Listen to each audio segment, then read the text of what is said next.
تمام تعریفیں اللہ وحدہ لا شریک کے لیے لائق و زیبا ہیں، جو ہمارا خالق ہے، مالک ہے، رازق ہے، حاجت روا اور مشکل کشا ہے۔ کل کائنات کا وہ اکیلا اللہ ہی پالنہار ہے، اس کا کسی بھی معاملے میں نہ ہی کوئی شریک ہے اور نہ ہی کوئی ہمسر ہے۔ درود و سلام ہو تمام انبیاء اور رسول پر، بالخصوص میرے نبی، آپ کے نبی، امام الاولین والآخرین، امام الرسل، خاتم النبیین، جناب محمد الرسول اللہ صلی اللہ علیہ وسلم کی ذات اقدس مطہرہ اور مبارکہ پر۔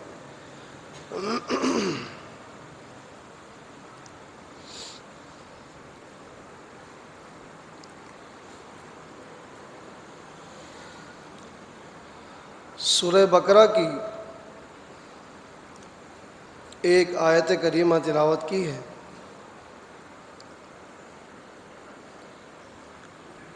اس آیت سے پہلے اللہ تعالیٰ نے رمضان المبارک کے حوالے سے رمضان کی فضیلت، رمضان کی برکت، اس کے ثمرات اور روزوں کے کچھ مسائل ذکر کیے۔ اس آیت کے بعد بھی روزوں کے حوالے سے اور اعتکاف کے حوالے سے کچھ باتیں اللہ تعالیٰ نے بتلائی ہیں۔ درمیان میں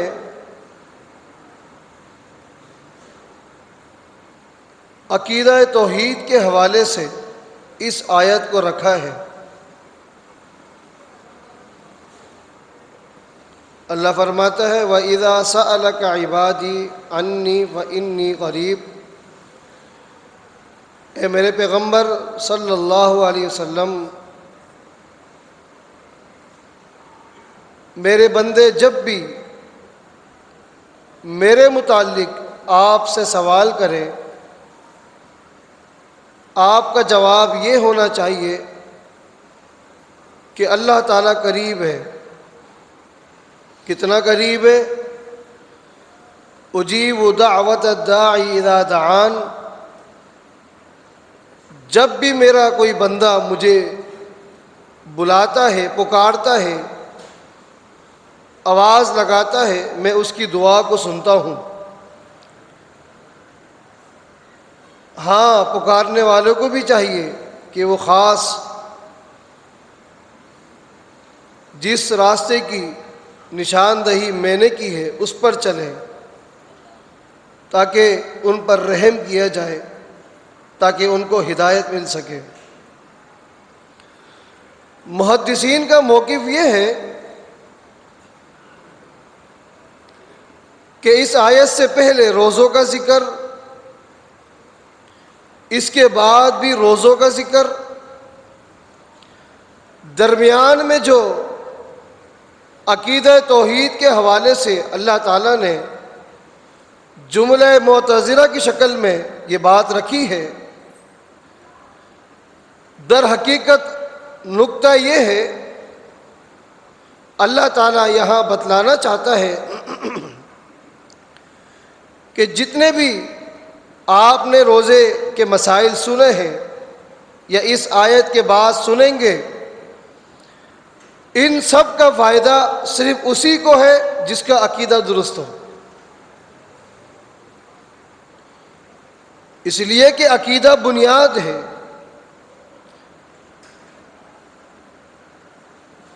جتنے بھی روزے کے مسائل، نماز کے مسائل، حج کے مسائل، زکوٰۃ کے مسائل آپ سنتے جائیں، عمل کرتے جائیں، کوئی فائدہ نہیں اگر عقیدہ درست نہیں۔ یہ اس آیت کا یہاں جوڑ ہے۔ تمام تر عبادات کا انحصار عقیدہ توحید ہے. اگر عقیدہ درست ہے معمولی سی نیکی کرے اللہ تعالیٰ قبول کرے. عقیدے میں بگاڑ ہے، عقیدے میں لچک ہے، جھول ہے، یا عقیدے میں ذرے کے برابر کوئی نقص ہے، نیکیاں پہاڑ کے برابر ہو، اللہ تعالیٰ کو کوئی ضرورت نہیں. یہ عقیدہ توحید ہے. عقیدہ توحید کیا ہے؟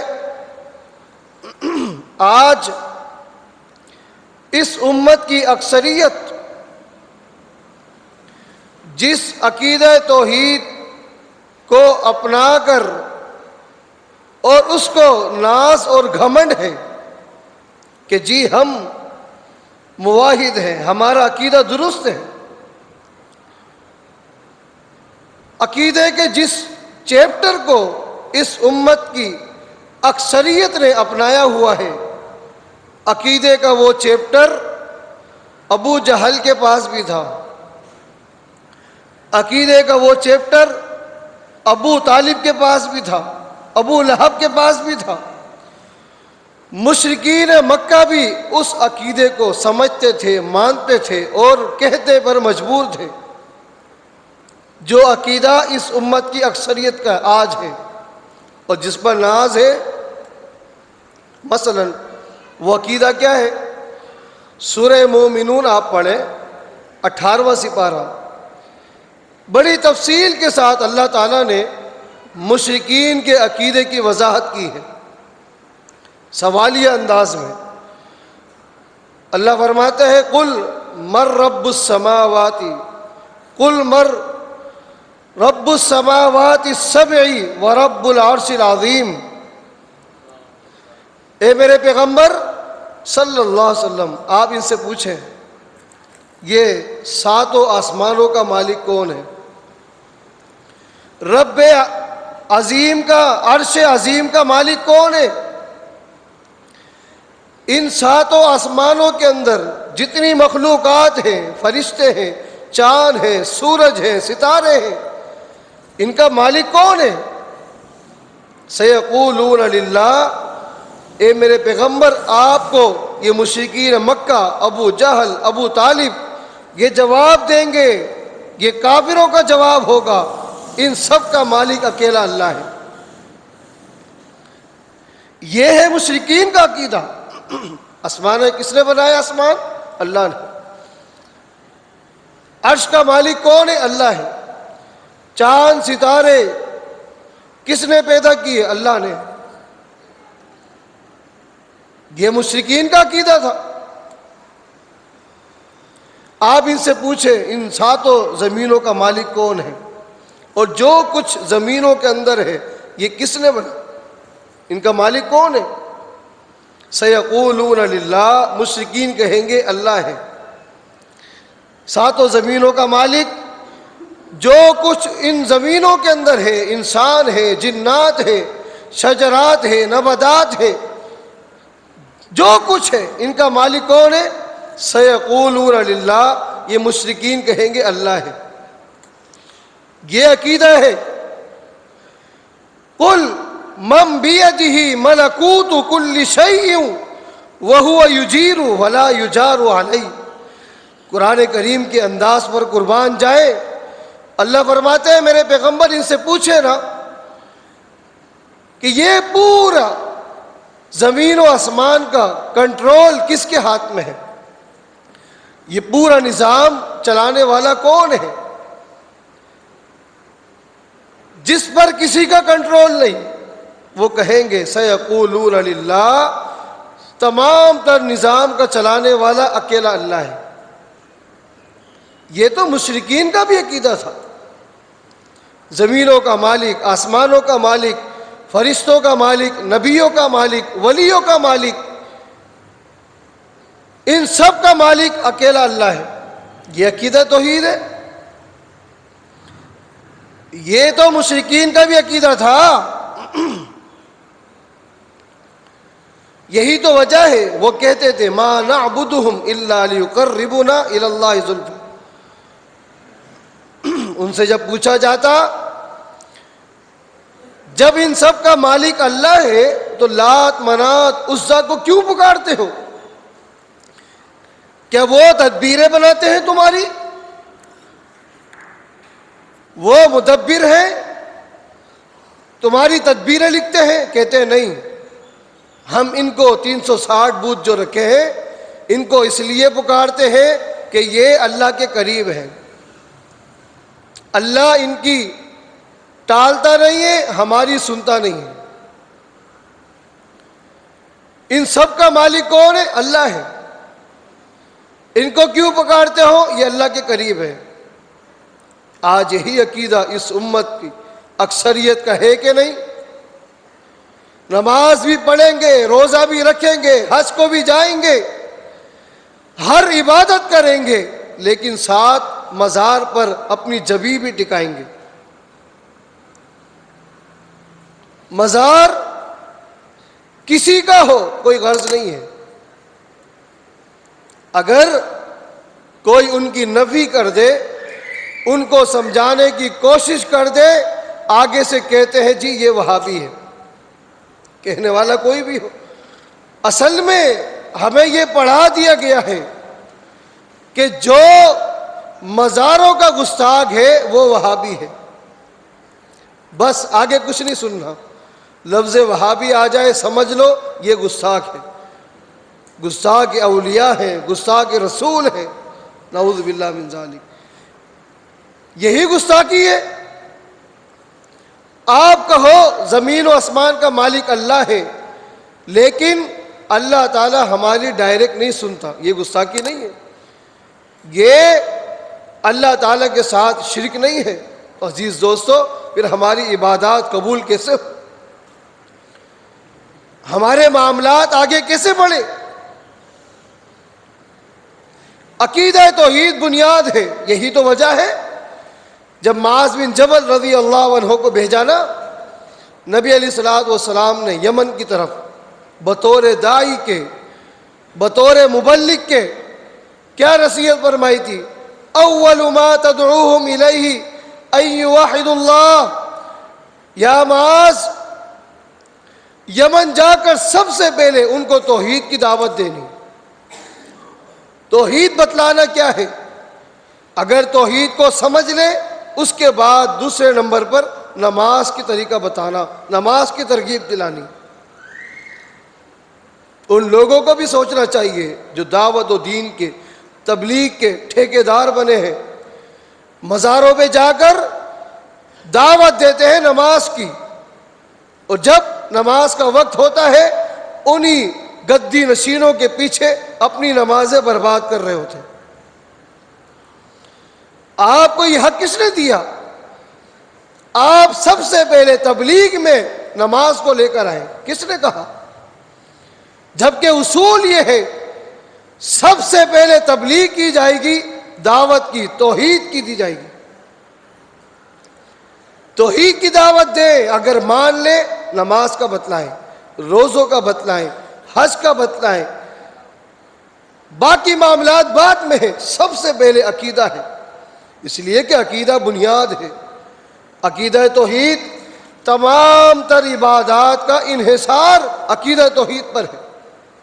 اس کی بڑی برکات ہے، اس کی بڑی برکات ہے۔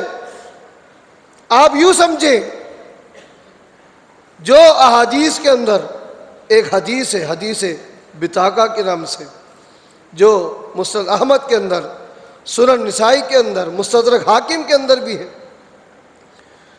نبی علیہ الصلوۃ والسلام فرماتے ہیں یصاح برجل من امتی یوم القیامتی، ایک شخص کو قیامت کے دن پکارا جائے گا۔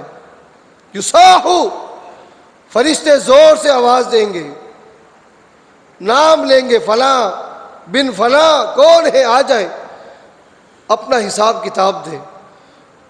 ساتھیوں، دعا کیا کریں اللہ تعالیٰ ہمیں بغیر حساب کتاب کے اپنی جنتوں میں ادا کر دے، اپنی جنتوں میں داخلہ دے دے۔ اللہ کی قسم ہے قیامت کا دن حساب کتاب دینے کے ہم قابل نہیں ہیں۔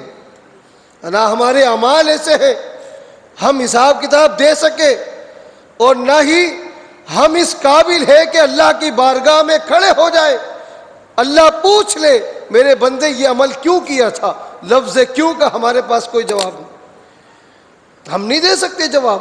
اس لیے دعا کیا کرے بغیر حساب کتاب کے اللہ تعالیٰ اپنی نعمتیں دے دے، ان سے نہیں پوچھے۔ یصاحو، آواز لگے گی، بندہ حاضر ہوگا۔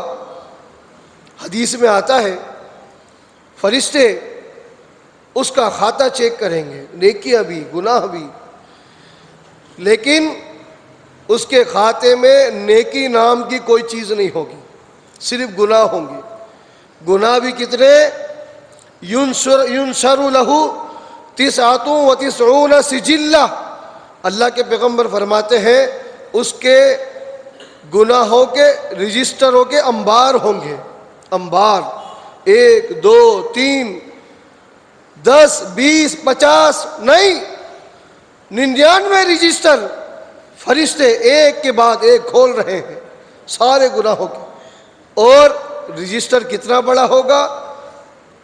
اللہ کے پیغمبر فرماتے ہیں وہ رجسٹر انسان کی نگاہ جہاں تک جاتی ہے اتنا لمبا ہوگا۔ یہ گناہوں کا رجسٹر ہے، سارے گناہوں کے، نیکی کوئی نہیں۔ فرشتے دیں گے، وہ بندہ پڑھے گا، پھر اللہ پوچھے گا کہ یہ سارے گناہ تیرے ہیں؟ ایسا تو نہیں ہے فرشتوں نے کرامن کاتبین نے زیادتی کی ہو، تو نے گناہ نہ کیے ہوں اور لکھ دیے ہوں، یا جس انداز میں تو نے گناہ نہیں کیے اس انداز میں لکھ دیے۔ قال یا لا یا ربی، وہ کہے گا اے اللہ نہیں، یہ سارے گناہ بھی میرے ہیں، اور جس ٹون میں یہ گناہ کیے ہیں اسی انداز میں لکھے گئے۔ اللہ فرمائے گا حل لک من عذر، تیرے پاس کوئی عذر ہے؟ ہو سکتا ہے یہ گناہ میرے فرشتوں نے گن پوائنٹ پہ کرائے ہوں، تو کرنا نہ چاہتا ہو، زبردستی جبرن کروائے ہو۔ قال لا یا ربی، وہ کہے گا نہیں اللہ میں نے خود کی ہے، جان کے کیے ہیں، کوئی زبردستی کوئی جبرن نہیں ہوا ہے۔ اچھا تیرے پاس کوئی نیکی ہے؟ وہ کہے گا نہیں، نیکی بھی نہیں، گناہ ہی گناہ ہے۔ تا حد نگاہ رجسٹر سارے گناہوں کے بھرے ہوئے لدے ہوئے، اور ان گناہوں والے رجسٹر کو فرشتے اٹھا کر میزان میں بھی رکھ دیں گے۔ اور حدیث میں آتا ہے وہ گناہوں والا پلڑا زمین کے ساتھ لگا ہوا ہوگا، اس لیے کہ نیکیوں والا پلڑا بھی خالی ہے۔ اور ساتھ ہی حدیث میں آتا ہے وہ بندہ اللہ تعالیٰ کو جواب بھی دے گا اور گھبرائے گا، روئے گا، پریشان ہوگا۔ اب کیا بنے گا؟ اتنے میں اللہ تعالیٰ کی طرف سے آواز آئے گی، اے میرے بندے تیری ایک نیکی ہمارے پاس موجود ہے، صرف ایک نیکی۔ اب فرشتے ایک پرچی لے کر آئیں گے، ایک لیٹر لے کر آئیں گے، بطاقہ، ایک خط ہوگا، ایک طرف 99 رجسٹر تا حد نگاہ وسیع طویل سارے بھرے ہوئے ہیں، اور دوسری طرف یہ معمولی پرچی، یہ کیا بگاڑ لے گی؟ اللہ اکبر۔ حدیث میں آتا ہے اللہ کے پیغمبر فرماتے ہیں جو ہی فرشتے نیکیوں والے پلڑے میں اس پرچی کو لکھیں گے تو گناہوں والا پلڑا اوپر چلے جائے گا اور نیکیوں والا پلڑا نیچے زمین پہ لگ جائے گا۔ اس کو کھولا جائے گا، اس میں لکھا ہوا ہوگا اشہد ان لا الہ الا اللہ وان محمد عبدہ ورسولہ۔ جب تک یہ بندہ دنیا میں زندہ رہا عقیدے کے حوالے سے کبھی بھی کمپرومائز نہیں کیا۔ اس کے اندر غیرت تھی عقیدے کی، اس کے اندر سب کچھ عقیدے کے نام پہ تھا۔ کسی کے ساتھ دوستی تھی عقیدے کے حوالے سے، کسی سے نفرت کرتا تھا عقیدے کے حوالے سے، کبھی بھی اس نے عقیدہ توحید پہ کمپرومائز نہیں کیا، کبھی بھی اپنی جمیع کو اللہ کے علاوہ کسی اور کے آگے نہ جھکایا نہ جھکانے کو پسند کیا۔ یہ عقیدے کی برکات ہے۔ عزیز دوستو، اس برکات کو سمجھیے۔ عقیدہ قربانیاں مانگتا ہے۔ ہاں، ساتھ یہ نقطہ بھی نوٹ کریں، لا تجد قوما یؤمنون باللہ والیوم الآخر یوادون من حاد اللہ ورسولہ۔ ایک مومن جب تک وہ مومن نہیں ہو سکتا جب تک اس کی دوستی بھی مومن کے ساتھ نہ ہو۔ یہ بھی نوٹ کرنا ہے، ہمارا عقیدہ ٹھیک ہے، دوستی یہود و نصارہ کے ساتھ، ہماری محبتیں یہود و نصارہ کے ساتھ، ہماری الفتیں، ہمارا چال ڈھال یہود و نصارہ والا ہے۔ کون؟ ہم موحد ہے۔ کون؟ ہم مومن، سچے مومن۔ دوستی کافروں کے ساتھ نہیں۔ لا یصاحب الا مؤمنا، اللہ کے پیغمبر فرماتے ہیں لوگوں خیال کرنا تمہارا دوست سوائے مومن کے کوئی نہ ہو۔ دوستی لگاؤ مومن کے ساتھ، یاری ہو آپ کی مومن کے ساتھ، اس شخص کے ساتھ یاری ہو جس میں عقیدے کی غیرت ہے۔ عقیدے کی غیرت ہے، اس کے ساتھ آپ دوستی کریں اللہ کے لیے۔ اس کا فائدہ کیا ہوگا؟ اللہ تعالیٰ فرماتا ہے تم دونوں آپس میں محبت کرو میری رضا کے لیے، میری محبت تم دونوں پر واجب ہو جاتی ہے۔ قیامت کے دن جو عزت ہے سو ہے۔ دنیا میں اللہ فرماتا ہے میری محبت واجب ہو گئی، اور جس سے اللہ محبت کرے سب سے پہلا کام یہ ہوتا ہے وَيَغْفِرْ لَكُمْ ذُنُوبَكُمْ، اس کی زندگی کا گناہ اللہ معاف کر دیتے۔ لا یصاحب الا مؤمنا، لوگوں خیال کرنا تمہارا دوست سوائے مومن کے کوئی نہ ہو، تمہارے دوست مشرک نہ ہو، بدعتی نہ ہو، جن کے عقیدے بگڑے ہوئے ہیں، جن کے عقیدے بکھرے ہوئے ہیں، ان کے ساتھ دوستی نہ کرو۔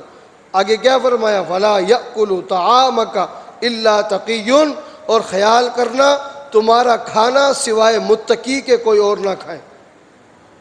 یہ بھی نوٹ کر لینا، اپنا کھانا جو اللہ نے تمہیں رزق دیا ہے سوائے متقین کے کسی اور کو نہ دو۔ اس کا کیا معنی ہے؟ عقیدے کی غیرت ہوتی ہے۔ عزیز دوستو، عقیدہ ہے تو سب کچھ ہے۔ عقیدہ ہے آپ کے اعمال کی قبولیت کی آپ امید رکھیں۔ عقیدہ نہیں ہے، اللہ کی قسم، اس عمل کی قبولیت کی آپ امید بھی اللہ سے نہ رکھیں۔ ہاں، عقیدے میں آپ کو مشکلات کا سامنا ہوگا۔ عقیدے کے آپ محافظ جب بنیں گے، آپ کو قوم ستائے گی، تانے دے گی، مارے گی، آپ کے ساتھ بائیکاٹ کیا جائے گا، ہو سکتا ہے آپ کو اپنی جان سے ہاتھ دھو بیٹھنا پڑے، لیکن سن لینا عقیدے میں کمپرومائز نہیں کرنا، عقیدے میں لچک نہیں دکھانا، عقیدے میں کبھی بھی کسی سے کمپرومائز نہیں کرنا۔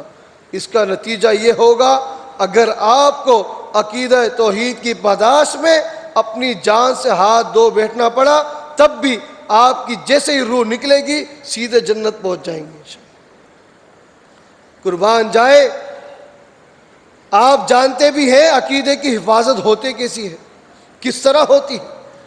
آئے آپ کو ایک امام صاحب کا تعارف کرواتے ہیں، امام احمد بن حنبل رحمہ اللہ، آپ بھی کہیں رحمہ اللہ، اللہ تعالیٰ کی کروڑہا رحمت نازل ہو۔ اسی عقیدے کے حوالے سے، اس لیے کہ خلق قرآن کا مسئلہ در حقیقت عقیدے کا مسئلہ تھا۔ جب بادشاہ نے کہا تھا کہ قرآن اللہ کی مخلوق ہے، سارے مولوی مان گئے سوائے احمد کے، امام صاحب امام اہل سنہ رحمہ اللہ، اور بادشاہ سے بات کرنے کے لیے اپنے ساتھ 100 طلبہ لے کر گئے۔ وہ طلبہ بھی کس طرح تھے؟ کفن میں ملبوس تھے، کفن کے اندر۔ پتہ تھا نا عقیدے کی پاداش میں کہاں تک جانا پڑے گا، کیا کیا نقصان ہو سکتا ہے۔ کفن پہن کر گئے۔ معتصم باللہ ظالم بادشاہ نے کچھ نہ دیکھا، تمام طلبہ کو ایک کوٹری میں بند کیا، وہیں شہید کروا دیا، اور بغیر غسل کے، بغیر جنازے کے اس نے ایک گھڑے میں تمام طلبہ کو دفن کروا دیا۔ امام صاحب رحمہ اللہ کو جو ستایا گیا آپ سنتے ہیں، حتیٰ کہ ایک وقت آیا امام صاحب رحمہ اللہ بے ہوش ہو کر گر گئے۔ بادشاہ نے جلاد کو کہا کہ جب اس کو ہوش آ جائے اس کو ستو کا پیالہ دے دینا کہ یہ پی لے اور پوچھ لینا کہ بادشاہ کی بات سمجھ آتی ہے، قرآن کو اللہ کی مخلوق مانتا ہے یا نہیں۔ حضرات، عقیدہ توحید کی خاطر امام صاحب رحمہ اللہ نے کیا کیا برداشت نہیں کیا۔ جب امام صاحب رحمہ اللہ دنیا سے گئے تھے نا، پوری دنیا کے محدثین امام صاحب رحمہ اللہ کے جنازے میں گئے، اور بالخصوص اس کوڑے کو دیکھنے کے لیے جو امام صاحب رحمہ اللہ کی پیٹھ پر برسایا جاتا تھا، اس کو دیکھنے کے لیے گئے۔ محدثین دیکھ کر ان کی چیخیں نکل گئی کہ احمد، یہ تو تھا جس نے برداشت کیا، اللہ کی قسم یہ کوڑا تو ایسا ہے اگر کسی صحت مند ہاتھی کی پیٹھ پر پشت پر پڑ جائے وہ بھی بھاگ جائے چنگار کے، تو نے کس طرح برداشت کیا؟ ایک ایک کوڑا ایک ایک جلات لگا تھا۔ اللہ اکبر، جب بے ہوش ہو کے گر گئے، ہوش آیا، ستو کا پیالہ جلات نے دیا، کہا کہ امام صاحب پی لیجئے۔